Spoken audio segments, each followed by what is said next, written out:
얼마 전 친구 목사의 사모님이 갑자기 세상을 떠났습니다.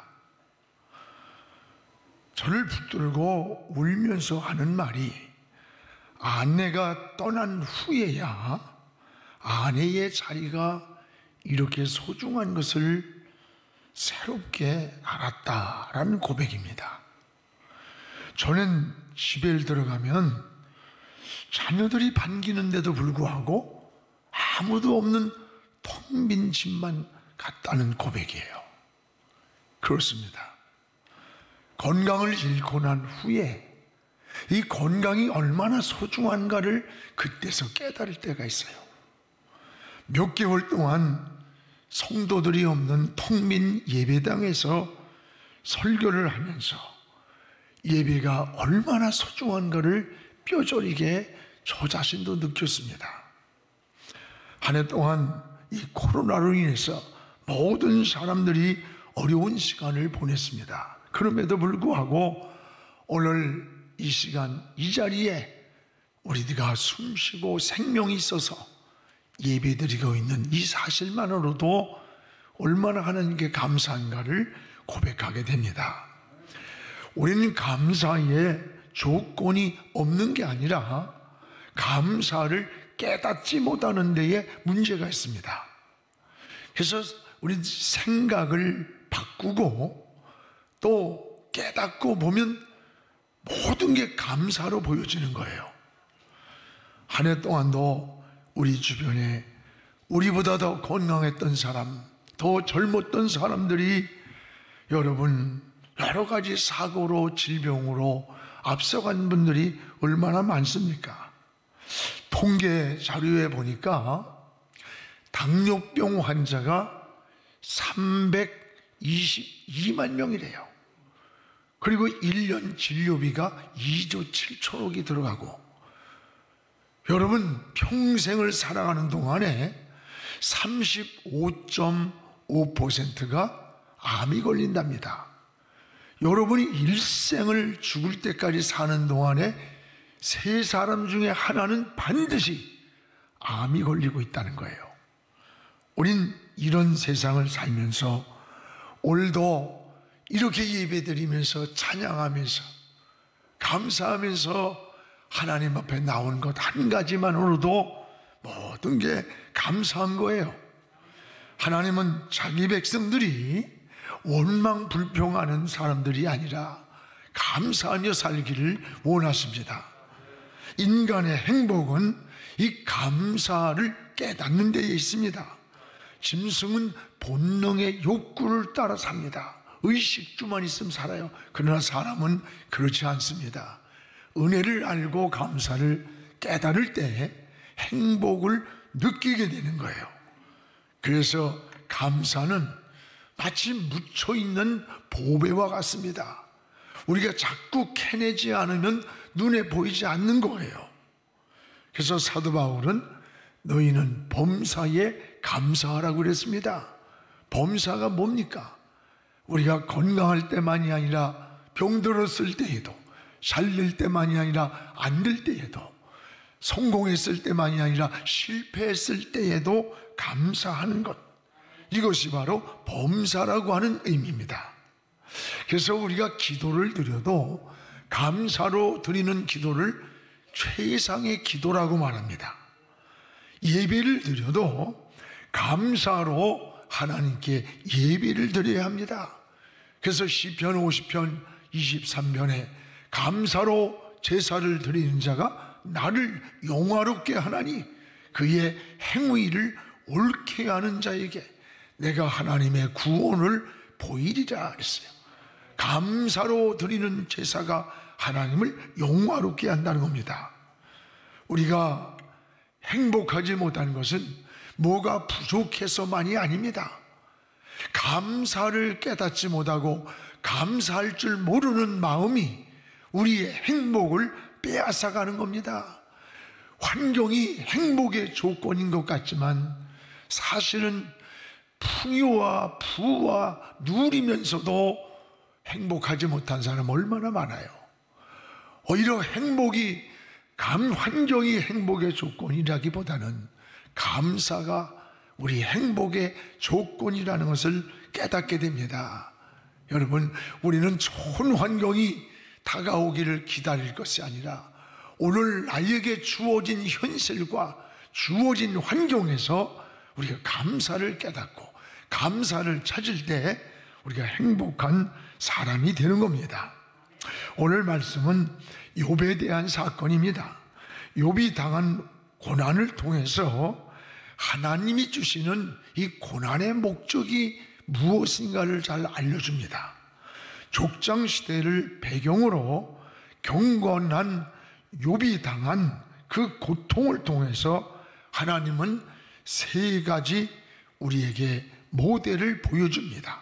하나는 고통이 반드시 죄에 대한 하나님의 진노가 아니라 하나님의 섭리가 있음을 보여주는 거예요.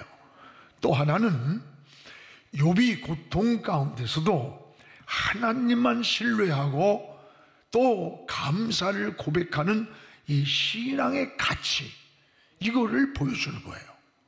세 번째는 세상의 역사와 인간의 생사화복이 하나님의 주권에 따라 움직여지는 거야. 우리 마음대로 되는 게 아니라고 하는 것을 알 수가 있습니다. 그래서 욥이 처한 환경은 지금 보면 내일에 대한 소망도 보이지 않는 그런 환경이에요. 땅의 소망도 아무것도 보이지 않았어요. 이런 환경에서 신앙을 지킨 이 욥을 보면서 우리가 어떤 고난을 당할 때, 시련을 만날 때, 환난을 만날 때, 실패를 만날 때 우리의 신앙의 거울이 되고 위로가 되고 또 힘이 되고, 이럴 때도 낙심과 절망이 아니라 하나님을 바라볼 수 있는 이런 믿음의 삶이 되기를 주님의 이름으로 축복을 합니다. 무엇보다 욥이 당한 이 환난을 보십시오. 오늘 1장 8절에 보면 욥은 하나님께 인정받은 아주 경건한 사람이 욥이에요. 8절입니다. 우리 같이 읽어봅시다. 여호와께서 사단에게 이르시되 내가 내 종 욥을 유의하여 보았느냐? 그와 같이 온전하고 정직하여 하나님을 경외하며 악에서 떠난 자는 세상에 없느니라. 하나님은 욥을 향해서 온전한 사람, 정직한 사람, 하나님을 경외하는 사람, 악에서 떠난 사람이라고 하나님이 인정을 했습니다. 그런데 이렇게 하나님께 인정받은 욥이 상상할 수 없는 시련과 풍랑과 환난을 만났습니다.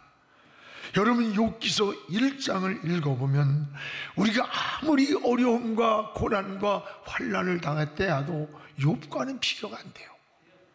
이 감당할 수 없는 환난이 욥에게 닥쳐왔습니다. 어느 날 하인이 헐레벌떡 뛰어와서 주인님 큰일 났습니다. 여기 15절에 보면은 스바 사람이 갑자기 쳐들어와서 양과 소를 훔쳐가고 종들을 죽였습니다. 겨우 나 혼자 도망왔습니다. 조금 있더니 16절에 주인님 큰일 났습니다. 하늘에서 불이 떨어져 가지고 양과 종들을 다 태워버렸습니다. 조금 있더니 19절에 또 홀대벌떡 뛰어온 하인이 주인님 큰일 났습니다. 저 거친 들에서 큰 바람이 불어오더니 침대에 모퉁이를 쳤습니다. 집이 무너지면서 자녀들이 다 죽었습니다. 여러분, 이런 보고를 지금 욥이 받은 거예요. 오늘 기가 막힌 사건들이 일어난 거예요.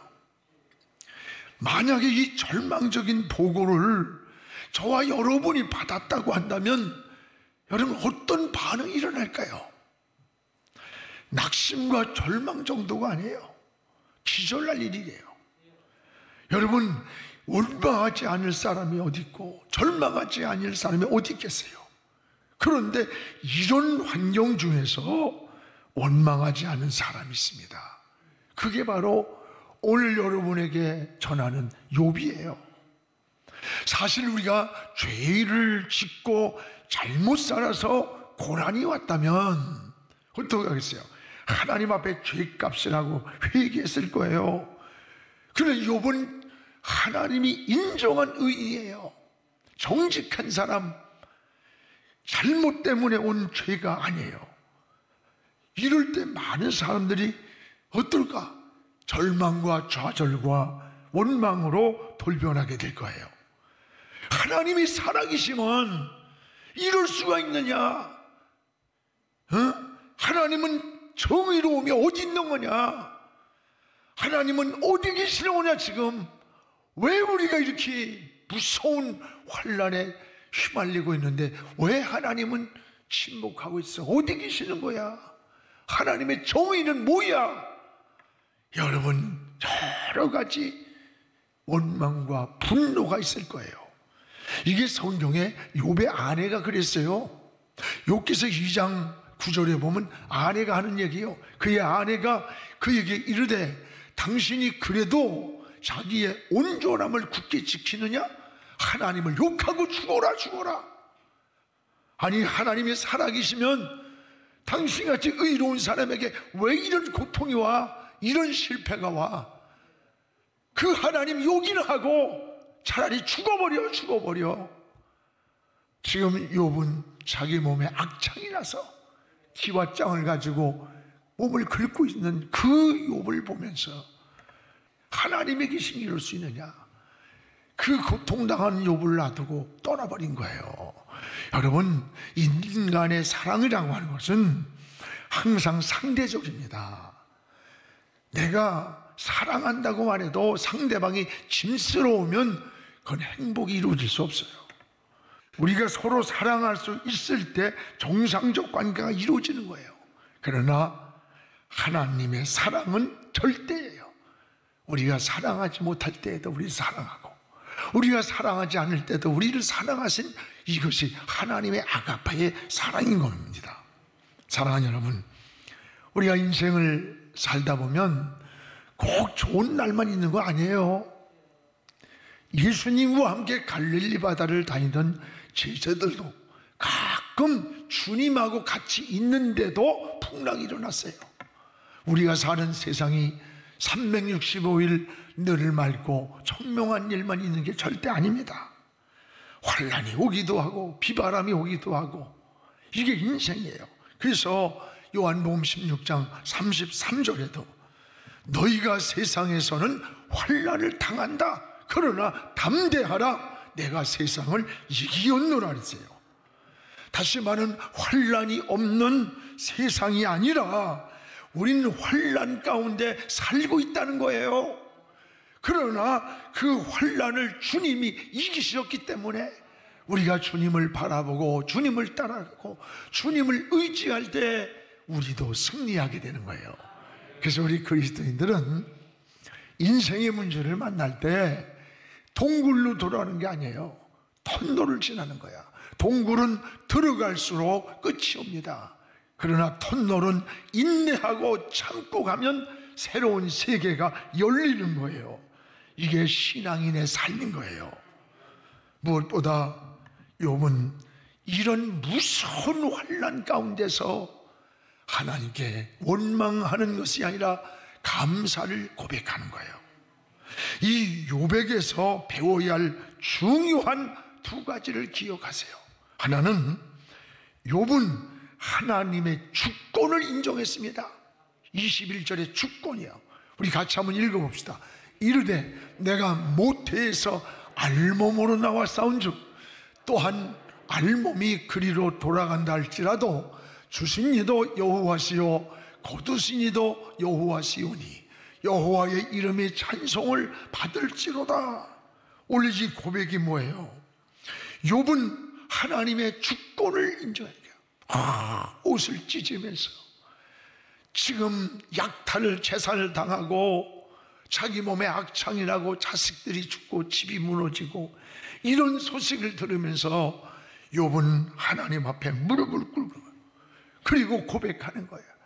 내가 이 땅에 올 때 알모르고 왔다가 하나님이 주신 것도 하나님이었는데 내 모든 것을 다시 취한다 할지라도, 그래서 알몸으로 다시 돌아간다 할지라도 그 주셨던 분도 하나님, 내 것을 취하신 분도 하나님이라는 거예요. 그래서 하나님의 이름을 찬송한다는 거예요.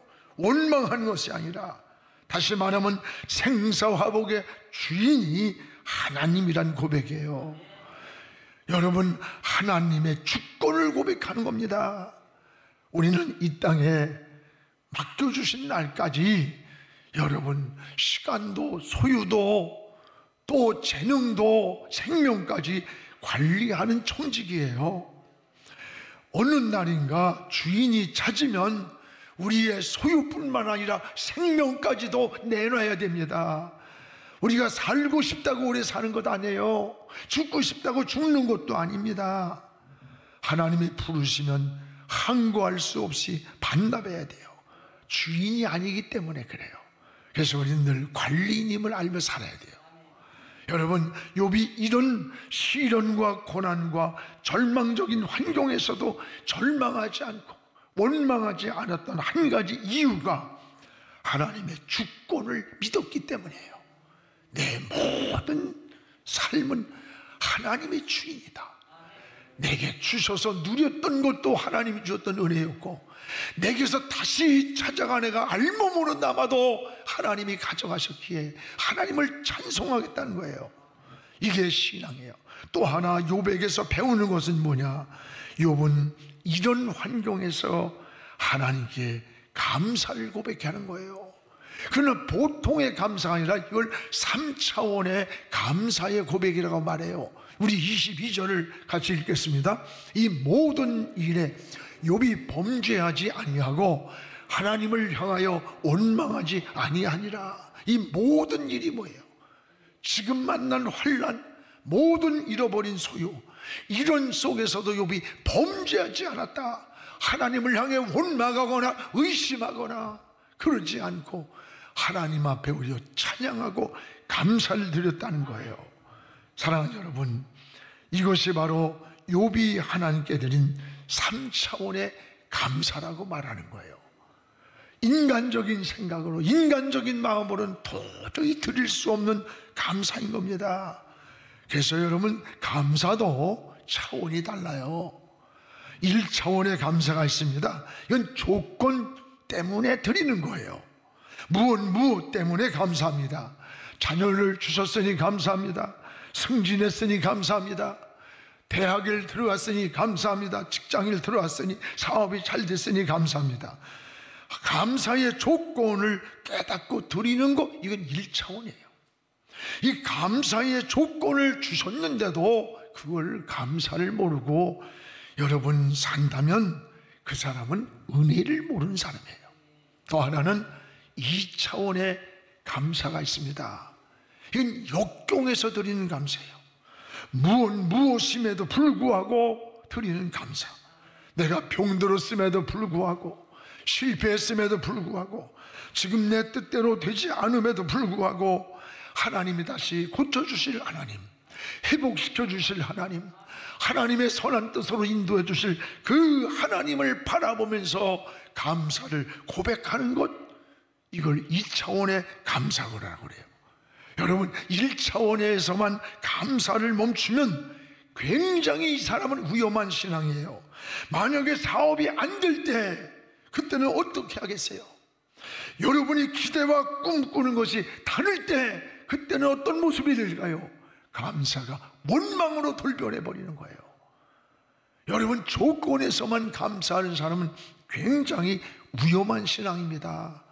우리의 신앙은 2차원의 감사가 되어야 돼요. 무엇임에도 감사할 뿐 아니라 무엇임에도 불구하고, 무엇 때문, 조건 때문도 감사하지만 불구하고, 내가 병들었음에도 불구하고 다시 고쳐주실 하나님, 실패했음에도 불구하고 회복시켜 주실 하나님, 해결해 주실 하나님을 바라보면서 감사를 고백하는 것, 이거 2차원이에요. 우린 좋은 조건에서만 감사하며 사는 것은 여러분 굉장히 위험하다는 것을 깨달아야 돼요. 여러분이 지금 힘듭니까? 어렵습니까? 위기가 있습니까? 질병이 있습니까? 하나님이 치료해 주실 것을 바라보면서, 하나님이 회복시켜 주실 것을 바라보면서, 그래서 믿음은 미래지향적인 거예요. 감사를 고백하는 신앙 되기를 주의 이름으로 축원합니다. 어떤 환경에서도 우린 감사의 끈을 놓지 않고 사는 게 이게 믿음이에요. 그러면 욥이 드린 감사는 뭘까? 바로 욥은 3차원의 감사의 고백이에요. 욥의 감사는 이 땅에서는 소망이 없는 거예요. 미래도 없는 거예요. 현실을 보면 아무런 감사를 찾을 수 없는 그때가 올까요, 안 올까요? 우리에게 옵니다. 어느 날이가 인생을 결산하는 그 시간이 올 겁니다. 전혀 세상에 소망이 없는 그 현실 속에서 드리는 감사의 고백이에요. 여러분, 저 하늘의 소망을 바라보며 드리는 감사인 겁니다. 성경에 누가 그랬어요? 스데반이 그랬어요. 돌무더기 속에서 피투성이가 되어 죽어가면서도 저 열린 저 하늘이 보이면서 우편 보좌에 서신 주님이 보였어요. 그걸 보면서 여러분, 속이시는 주님이 오히려 거기서 감사하면서 얼굴이 천사의 얼굴 같았다 그랬어요. 성경에 오늘 바로 이 욥이 그랬고, 또 하박국이 그랬어요. 하박국 3장에 보면 외양간에 손을 잃었을지라도, 소출이 없을지라도, 아무 희망이 없을지라도 난 여호와로 인하여 기뻐하고 감사하겠다라고 하는 고백을 드렸던 거예요. 오늘 여러분, 욥이 또 그런 기도를, 그런 고백을 오늘 하는 거예요. 선교사가 안식년을 들어갔습니다. 그런데 비보가 날아왔어요. 자녀가 보트를 타다가 그만 익사를 해서 죽었다는 거예요. 근데 그 비보를 받자마자 얼마 있다가 자기의 아내가 사고로다가 죽었다는 거예요. 그래서 다시 급작스럽게 돌아갔는데 가보니까 자기의 사랑하는 자식과 자기의 아내의 시체에 두구가 있는 거예요. 그리고 두구의 시체를 놓고서 이제 마지막 장례 발인을 하는 거예요. 그런데 이 발인을 하는 목사님이 도저히 뭐라고 설교를 할 수가 없는 거야. 뭐라고 위로하겠어요?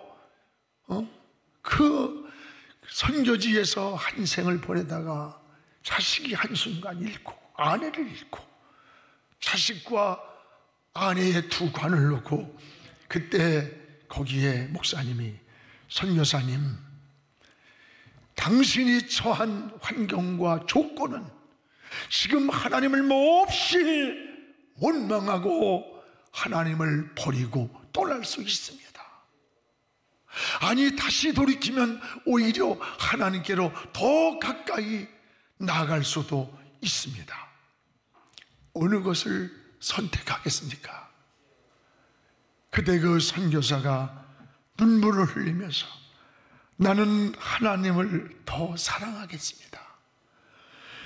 그리고 하나님께로 더 가까이 나가겠습니다 라고 하는 이 고백을 하나님께 드렸다고 합니다. 여러분, 오늘 욥이 드린 이 감사의 고백이 바로 이런 고백이에요. 자식을 잃고 모든 소유를 잃고 자기 인생에는 온몸에 악창이 나 있고, 이런 속에서도 하나님을 원망할 수 있고 하나님을 버리고 떠날 수도 있지만, 아닙니다. 나는 주신 자도 내게 취하신 자도 하나님이기에 나는 하나님께로 더 가까이 갑니다. 하나님을 더 사랑합니다라는 고백이 이 욥의 기도라는 거예요. 감사라는 거예요. 그렇습니다. 여러분, 하나님은 이런 욥에게 은혜를 줬어요. 큰 축복을 주신 거예요. 욥기서 42장 5절에 보세요. 내가 주께 대하여 귀로 듣기만 하여 싸우나 이제는 눈으로 주를 뵈나이다. 그동안 내 인생의 삶은 주의 음성을, 주의 말씀을, 주의 역사를 귀로만 듣고 살아왔지만 이 무서운 환난과 시련과 풍랑의 속에서 이제는 눈으로 하나님을 봅니다. 요 귀에서 눈까지 10cm밖에 안 되는 거리였지만 이 수많은 환난과 풍랑 속에서 하나님의 은혜를 체험한 거예요. 하나님을 본 거예요. 하나님 역사를 본 거예요. 오늘 사랑하는 여러분, 오늘 우리의 신앙생활도 귀로만 듣던 신앙이 여러분 눈으로 하나님을 보는 이런 신앙의 은혜로 바꿔지기를 주의 이름으로 축원합니다.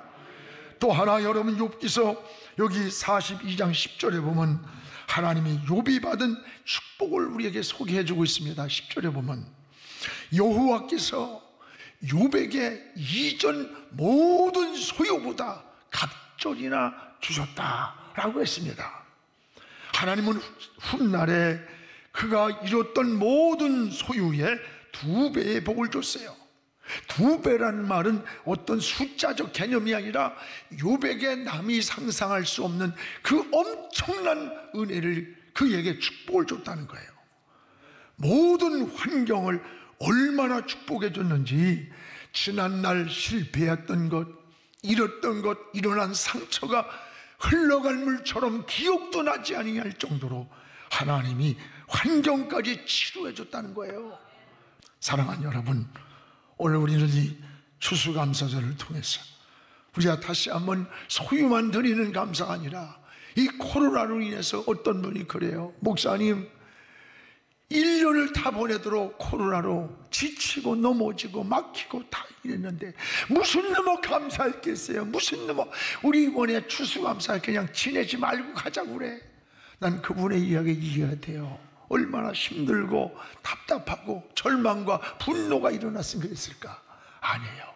지금 살아있는 시간이 감사하고 내가 이 자리에 앉아있는 게 감사하고 찬양을 부르고 주의 이름을 부를 수 있는 이 생명이 살아있는 한 가지만으로도 우리는 감사한 거예요. 오늘 다시 한번 한 해의 결산이 감사가 되고 또 감사로 앞을 바라보며 출발하는 우리 모두가 되기를 주의 이름으로 축복을 합니다. 사랑하는 성도 여러분, 사람이 한 생일을 살다 보면 좋은 일만 있는 거 절대 아니에요. 우리는 감사의 조건에서만 감사하는 거 아니에요. 역경에서도 감사를 드릴 수 있는 이 성숙함이 그리스도인이 가진 성숙함이에요. 욥처럼 땅에 소망이 보이지 않은 그때에도 소유권자가 하나님임을 고백할 때에 우리는 감사를 깨달을 수 있습니다. 우리의 감사는 1차원, 2차원 뿐만 아니라 욥이 드린 이 3차원의 감사까지 하나님께 드릴 수 있는 이런 신앙의 고백이 되기를 주의 이름으로 축원합니다.